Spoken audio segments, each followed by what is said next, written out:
हिमाचल प्रदेश का शिमला, जो हमेशा खूबसूरत वादियों और शांत वातावरण के लिए जाना जाता है, उस रात कुछ अलग ही महसूस हो रहा था। घना कोहरा पूरे शहर को ढक चुका था और चांदनी रात के बावजूद अंधेरा इतना गहरा था कि सामने का रास्ता तक नजर नहीं आ रहा था। नील और रीमा, एक नवविवाहित जोड़ा, शिमला में छुट्टियां मनाने आए थे। उन्होंने अपने ठहरने के लिए शहर के एक पुराने लेकिन खूबसूरत होटल को चुना था, जो घने जंगलों के पास था। स्थानीय लोग उस होटल के बारे में अजीब अजीब किस्से सुनाते थे, लेकिन नील और रीमा ने इन बातों को मजाक समझकर अनदेखा कर दिया। पहली रात को होटल के मैनेजर ने उन्हें सावधान रहने की सलाह दी और कहा, रात को अपने कमरे से बाहर मत निकलना। इस इलाके में कई लोग रहस्यमय तरीके से गायब हो चुके हैं। नील और रीमा ने उसकी बातों को हंसी में उड़ा दिया और कमरे में आराम से सोने चले गए। रात के करीब 2 बजे रीमा को किसी के धीमे धीमे रोने की आवाज सुनाई दी। आवाजें उसके कमरे के बाहर से आ रही थीं। उसने नील को जगाया, लेकिन नील ने इसे उसका वहम समझकर नजरअंदाज कर दिया। पर रीमा की बेचैनी बढ़ती जा रही थी। आवाजें जैसे पास पास आ रही थीं और साथ में हल्की हल्की फुसफुसाहटें भी सुनाई दे रही थीं। आखिरकार रीमा ने हिम्मत जुटाई और दरवाजा खोला। बाहर घुप अंधेरा था और हल्की हल्की कोहरे की परतें दिख रही थीं। उसने देखा कि नीचे की ओर सीढ़ियां एक अंधेरी सुरंग की तरफ जा रही थीं, जो उसने पहले कभी नहीं देखी थी।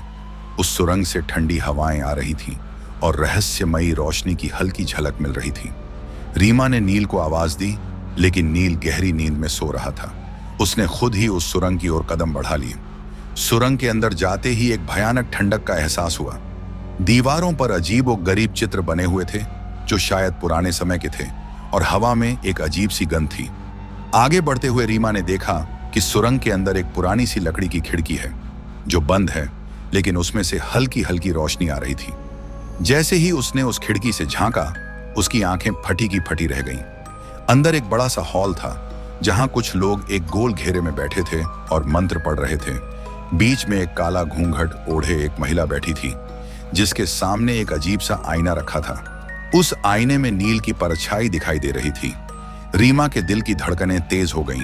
उसने जैसे ही पीछे मुड़कर भागने की कोशिश की, किसी ने उसके कंधे पर हाथ रखा।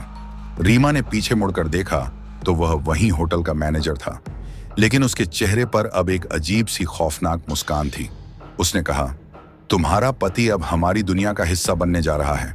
रीमा चीख पड़ी और अपने पूरे दम से उस अजनबी के चंगुल से भागने की कोशिश करने लगी। उसने सीढ़ियों की ओर दौड़ लगाई और किसी तरह वापस अपने कमरे में पहुंची। वहां आकर उसने नील को जगाया, लेकिन नील जैसे किसी गहरी नींद में था। उसकी सांसें हल्की थीं और चेहरा पीला पड़ चुका था। रीमा ने उसे झकझोर कर उठाने की कोशिश की, लेकिन तभी उसे महसूस हुआ कि कमरे का दरवाजा धीरे धीरे खुद ब खुद बंद हो रहा है। दरवाजे के पास वही काला घूंघट ओढ़े महिला खड़ी थी, जिसकी आंखें सीधी रीमा पर टिकी हुई थीं। उसकी आंखों में खून की लालिमा थी और चेहरा ऐसा था जैसे कोई मृत शरीर खड़ा हो। तुम दोनों हमारे मेहमान बन चुके हो, यहां से बाहर कोई नहीं जा सकता, उस महिला ने एक भयानक आवाज में कहा। रीमा का पूरा शरीर कांपने लगा।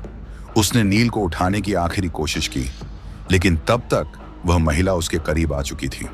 अचानक नील की आंखें खुल गईं, लेकिन उनमें जीवन की जगह एक गहरा अंधेरा था। उसने रीमा की ओर देखा, लेकिन उसकी नजरें एक अजनबी की तरह थीं। रीमा ने महसूस किया कि अब उसका नील वह नहीं रहा, बल्कि एक आत्मा का वास उसके अंदर हो चुका था। रीमा ने अपनी पूरी ताकत जुटाई और खिड़की से कूदकर किसी तरह होटल से बाहर निकल आई।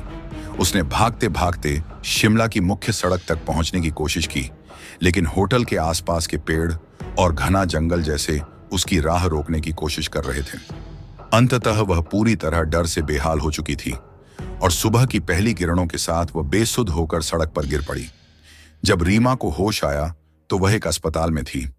पुलिस वालों ने बताया कि जिस होटल में वह ठहरी थी, वह बरसों पहले बंद हो चुका था। वहां कोई भी नहीं रहता। वह यह सुनकर अवाक रह गई। उस रात का खौफनाक अनुभव जैसे उसकी आत्मा में बस गया था। नील का कोई अता पता नहीं था और पुलिस के लिए यह एक अनसुलझी पहेली बन गई। शिमला की उन वादियों में अब भी उस होटल का खंडहर खड़ा है, जहां लोग अजीब अजीब आवाजें और परछाइयां देखने का दावा करते हैं। और हर किसी को यह चेतावनी दी जाती है कि रात के अंधेरे में उस खौफनाक होटल के आसपास न जाइए, क्योंकि उस होटल की काली दुनिया से कोई वापस नहीं आता। यदि आपको हमारी कहानी पसंद आई तो इसे लाइक करना ना भूलें और अपने दोस्तों के साथ शेयर करें, कमेंट करें और इसी प्रकार की नई नई कहानियां सुनने के लिए हमारे YouTube चैनल को सब्सक्राइब करें। धन्यवाद।